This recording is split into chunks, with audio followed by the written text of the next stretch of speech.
प्यारे बच्चों, चलिए चलते हैं।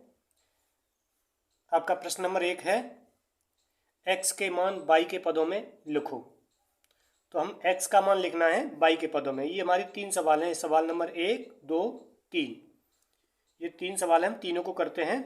पहले में देखिए, हम जिसका मान लिखना होता है उसको पहले लिखेंगे। या किसका मान लिखा रहा है? x का मान। x के मान y के पदों में लिखना है, तो x के मान लिखना है, तो x को पहले लिखिए। x लिख लिया, बराबर लगाया। ठीक, बराबर लगाने के बाद ये बराबर के तुरंत बाद क्या है, तो 4 लिखेंगे, क्योंकि बराबर के तुरंत बाद 4 है। और ये जो बचा इसमें क्या, -y। यदि -y को बराबर के दूसरी तरफ ले जाएंगे तो ये माइनस की जगह पे प्लस हो जाएगा, प्लस का हो जाएगा, +y। तो ये हो गया x बराबर 4 + y। ये आपका आंसर हो गया। दूसरे में दूसरा ये है कि यहाँ पे 2x दिया हुआ है, तो 2x बराबर 6, और ये बचा क्या, +4y। तो जब इधर +4y है तो इसको इधर ले जाएंगे तो किसका हो जाएगा, माइनस का। तो इसको लिखेंगे -4y। ठीक, लेकिन हम यहाँ मान निकालना था x का, यहाँ पर है 2x। तो हम क्या करेंगे कि x बराबर 6 - 4y बट्टे, यहाँ पर ये गुणा का संबंध है x में और 2 में। जब 2 को इधर ले जाएंगे बराबर के, तो यहाँ भाग का संबंध हो जाएगा, तो यहाँ 2 लिखेंगे। ठीक, अब क्या है कि x बराबर इस 2 का भाग 6 में दीजिए, तो 2 तिये 6, तो 3 हो जाएगा। ये -2 का भाग 4 में दीजिए, 2 दूनी 4y। ये आपका आंसर है। अगला ये है कि 1/3x + y बराबर 2। तो हमें इसका मान निकालना है। तो 1/3x बराबर 2, और ये जो +y रह गया, इसको जब इधर लाएंगे तो ये हो जाएगा -y। ठीक, हमें इसमें मान निकालना था x का, लेकिन निकला किसका, ये 1/3x का। तो हमें क्या लिखना है कि x बराबर, यहाँ ये जो x का 1 के साथ गुणा होगा और ये 3 बट्टे में आ जाएगा। तो ये x के साथ 3 बट्टे में जब इधर ले जाएंगे तो ये भाग में, गुणा में आ जाएगा। तो 2 - y पूरे में इसका गुणा होगा 3, ये वाला 3। तो लिखेंगे x बराबर इसका इसके साथ 3 दूनी 6 -3y। ये आपका आंसर रहा। अगला प्रश्न है, प्रश्न नंबर 2। ये कह रहे हैं कि y के मान x के पदों में लिखिए। तो अब हमें किसका मान लिखना है, y का। पहले किसका लिखा था, x का, अब लिखना है y का। तो हम लिखेंगे -y बराबर, क्योंकि माइनस का है, -y बराबर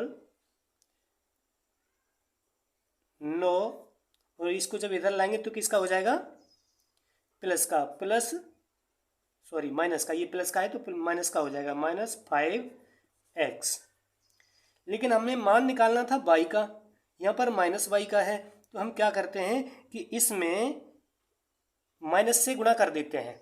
पूरे में गुणा करेंगे तो पूरे समीकरण में करेंगे, एक में नहीं करेंगे। जब इसमें हमने माइनस का गुणा किया तो ये हमारा हो गया प्लस का, बराबर इसमें माइनस का गुणा किया तो ये हमारा होगा माइनस का। और इसमें जब माइनस के 5 में गुणा करेंगे तो ये हमारे हो जाएंगे प्लस के, +5x। ये हमारा आंसर होगा।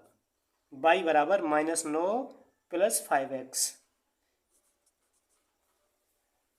आगे देखिए, इसको देखिए, इसमें 2y का मान ज्ञात करना है। तो 2y, यानी ये भी माइनस में है, -2y बराबर 10। इसको इधर ले जाएंगे तो ये हो जाएगा -6x। ठीक, आगे देखेंगे तो y बराबर 10 - 6x। ये जो -2 है इसको बट्टे में ले जाएंगे, -2। अब -2 से 10 को विभाजित करेंगे तो लिखते हैं आगे, y बराबर, जब ऋण की संख्या का धन की संख्या में भाग देते हैं तो उत्तर भी ऋण में आता है। तो ये आएगा -5, और इसका -2 से -6 को विभाजित करेंगे तो इसका उत्तर प्लस में आएगा। तो +2 × 6, और ये x हो गया। ये आपका आंसर रहा। ठीक, आपका तीसरा एक सवाल और है ये कि 2x माइनस 1/2y बराबर 4। तो हमें इसका मान किसका मान निकालना है? y का। y का मान x के पदों में करना है, तो हम इसका मान निकालेंगे। तो लिखेंगे 1/2y बराबर 4। इसको इधर ले जाएंगे तो ये किसका हो गया? माइनस का, -2x। अब क्या है कि हमें y का मान निकालना है, तो y बराबर ब्रैकेट में रखेंगे 4 माइनस 2x ब्रैकेट। ये जो भाग का संबंध है इसके साथ, इसका किसका हो जाएगा? गुणा का। ठीक, तो लिखेंगे y बराबर, इसका 4 से भी गुणा करना है तो 4 दूनी 8 माइनस 2 से भी गुणा करना है तो 2 दूनी 4x। ये आपका आंसर रहा। आपका अगला प्रश्न है प्रश्न नंबर 3। हल कीजिए सारणी विधि से। वो भी ये समीकरण हल करने हैं सारणी विधि से। ये युगपत समीकरण होते हैं, दो के जोड़े में होते हैं। ठीक है, तो हमें सारणी विधि से हल करने हैं। पहले एक समीकरण हल करना है, फिर दूसरा करना है, और दोनों का मान निकाल के देना है। x का भी मान और y का भी मान क्या क्या आता है। तो पहले इस समीकरण को ले लीजिए, पहले वाले को। तो x प्लस y बराबर 4। इसमें y के पदों में मान लिख लीजिएगा, जैसे अभी पहले लिख रहे थे। तो y का मान x के पदों में, तो y बराबर क्या होगा? 4 माइनस x, ये लिख सकते हैं। उसके बाद हम क्या करते हैं कि इसके लिए एक सारणी बनाते हैं इस तरीके से।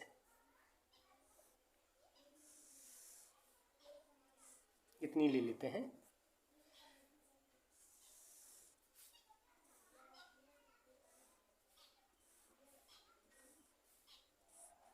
यहाँ रखेंगे x और यहाँ रखेंगे y।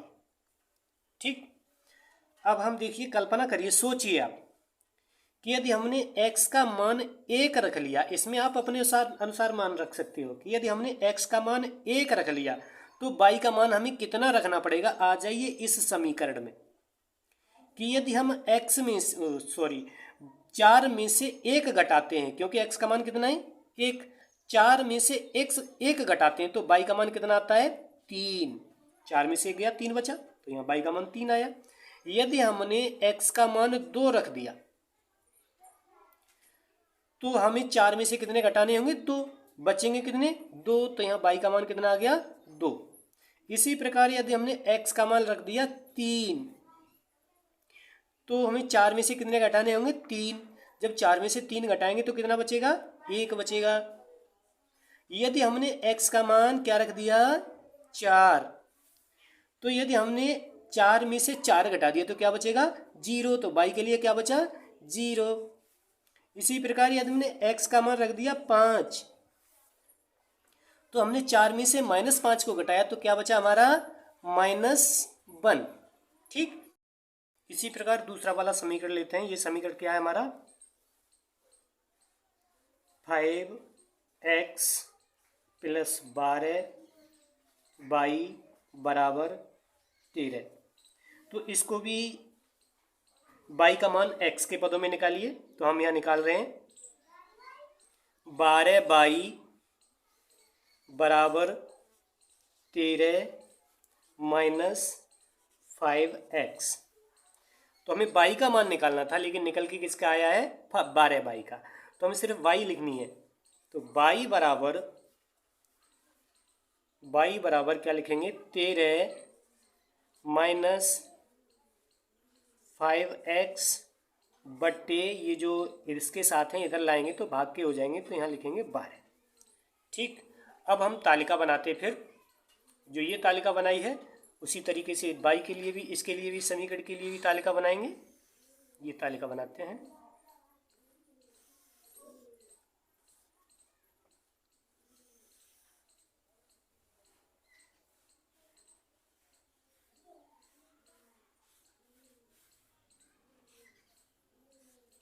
चलो इतनी रहने देते हैं। तो यहाँ x मान लिया, यहाँ y मान लिया। ठीक, थोड़ा ये कॉलम नीचे, ये वाली रो नीचे करनी पड़ेगी क्योंकि इसकी संख्या बट्टे में आएगी। इतना कर लेते हैं इसको।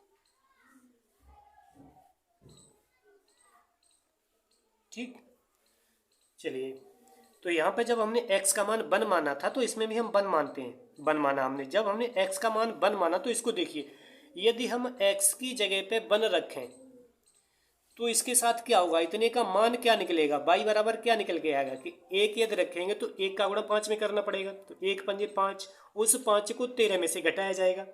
जब 5 को 13 में से घटाया जाएगा तो 8 बचेगा। तो क्या बचेगा, 8/12 क्या बचेगा, यहाँ देखिएगा, चलो यहाँ देख लीजिएगा, 8/12 बचेगा। लेकिन 8/12 का सरलतम रूप होता है कि 4 से ये भी कट रहा है, 4 से ये भी कट रहा है, तो 4 दूनी 8 और 4 तिये 12, ये हो रहा है हमारा 2/3। तो इसका मान यहाँ पे क्या आया, 2/3। ठीक, इसको हटाइए, रफली काम होता है, हम रफ पर अलग पेज पर इसको कर सकते हैं। ठीक, अब मानिए यहाँ पे हमने 2 रख दिया, x का मान कितना रख दिया, 2। तो इसमें देखिए 2 का गुणा x का इसमें गुणा करेंगे, 2 का गुणा 5 से करिए, कितना हो गया, 2 पंजे 10, और 10 को आप 13 में से घटाइए तो 3 बचेगा। तो कितना हो जाएगा, 3/12। तो यहाँ पे लिख के देखिएगा 3/12। अब इसका सरलतम रूप देखें तो 3 एकम 3 और 3 चौके 12, इसका मान आ रहा है 1/4। ठीक, इसको भी हटाइए। अब यहाँ पे हम 3 रख के देखेंगे। जब हमने 3 रखा तब इसका y का मान कितना आ रहा है कि यहाँ पे 3 से 5 का गुणा करिए, 3 पंजे 15, और 15 में से -15 है और प्लस के 13 है, तो 13 में से -15 गया, -2 बचा। तो यहाँ पे बचेगा -2, तो -2/12 हो जाएगा, तो -2/12। अब 2 से इनको भाग काटिएगा तो 2 एकम 2 और 2 छिक्के 12, ये हो रहा है हमारा -1/6। तो यहाँ पे लिखेंगे, क्या लिखेंगे, -1/6। आगे देखिए, यहाँ पर 4 मानिएगा। जब हमने 4 रखा तो क्या हुआ, जब ये 4 रखेंगे तो इसका गुणा करेंगे, 4 पंजे 20, और 20 में से ये प्लस के 13 घट जाएंगे तो माइनस के हमारे 7 बचेंगे, तो 7/12 आएगा, यहाँ आएगा हमारा 7/12। ये कट नहीं रहा है इसलिए पूरा ही आ जाएगा।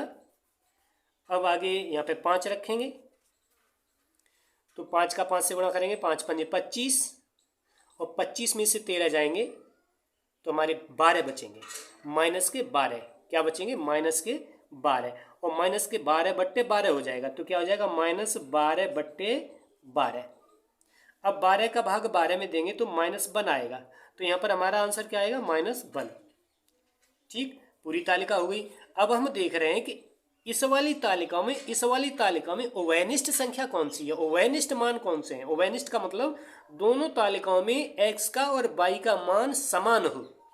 तो हमें ये देखने को मिल रहा है कि इसमें 5/-1 और इसमें भी 5 और -1, तो यही मान हमारे समान हैं, यही ओवेनिस्ट हैं। तो हम कह सकते हैं कि x बराबर 5, y बराबर -1, यही आपका आंसर है। ये आपका अगला प्रश्न है, प्रश्न नंबर 3 का दूसरा। इसको भी सारणी विधि से ही हल करना है।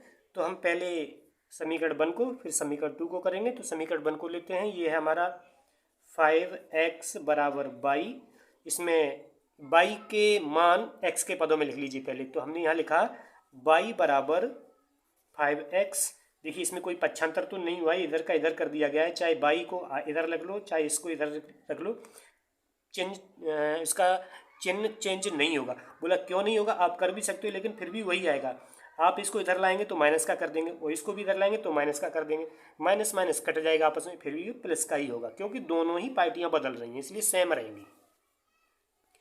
अब क्या है कि अब इसके लिए हम तालिका बनाते हैं। तालिका बना रहे हैं, इसकी एक सारणी बना रहे हैं, जिस सारणी के माध्यम से इसको किया जाता है। क्योंकि आपका प्रश्न कह रहा है कि इसको सारणी विधि से कीजिए। किससे करना है, सारणी विधि से। यहाँ पे रखेंगे x और यहाँ रखेंगे y। इसमें भी मान मानिए, आप कुछ भी मान सकते हो, 1 2 3 4 5 6, -1 -2 -3 कुछ ही मान सकते हो। हम 1 2 से ही शुरू करते हैं। तो हमने मान लीजिए यहाँ पर x का मान क्या रखा, 1 रखा। जब हमने x का मान 1 रखा तो इसमें x 1 में और 5 में गुणा किया गया तो 5 ही तो आएगा उत्तर। तो यहाँ पर y का मान 5 आएगा। क्या आएगा, 5 आया। ठीक, अब हमने x की जगह पे हमने 2 रखा।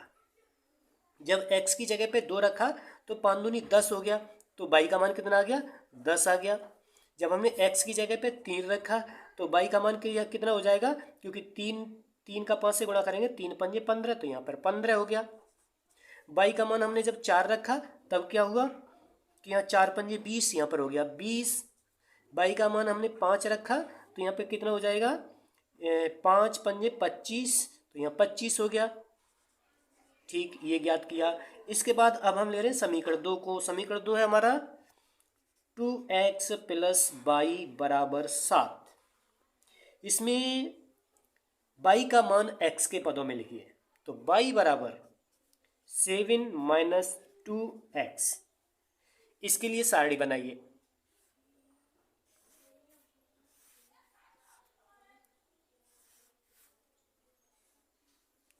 ये हमने तालिका बनाई और ये x और यहाँ पर क्या लिखेंगे, y। चलिए फिर से लेते हैं। यदि x की जगह पे 1 लेते हैं तो यहाँ कितना हो जाएगा, 1 का 2 का गुणा करेंगे 2 ही रहेगा, और 7 में से 2 जाएगा, 5 बचेगा, तो यहाँ 5 आएगा। y का मान कितना आया, 5। यदि हमने x की जगह पर 2 लिया तो यहाँ 2 दूनी 4, 7 में से 4 गया, 3 बचा, तो y का मान 3। यदि हमने यहाँ 3 लिया तो 3 का गुणा 2 से, 3 दूनी 6, 7 में से 6 गया, तो यहाँ पर 1 आया। यदि हमने x का मान 4 लिया तो 2 से गुणा करेंगे, 4 दूनी 8, 7 में से 8 को माइनस करेंगे तो -1 बचेगा। यदि हमने y का मान यहाँ पे 5 लिया, वो x का मान 5 लिया, तो 5 दूनी 10, 7 में से -10 करेंगे तो आपका होगा -3। बस यहीं तक रहने दीजिएगा। अब देखिए कि इस वाली तालिका में और इस वाली तालिका में सेम एक जैसे समान मान कौन से कॉलम में है। तो हमें दिखाई दे रहा है कि 1 और 5 ये रहे और 1 और 5 ये रहे। जहाँ x = 1 है और y = 5 है, यहाँ x = 1 है और y = 5 है। तो हम कह सकते हैं अतः x = 1, y = 5, यही हमारा आंसर है।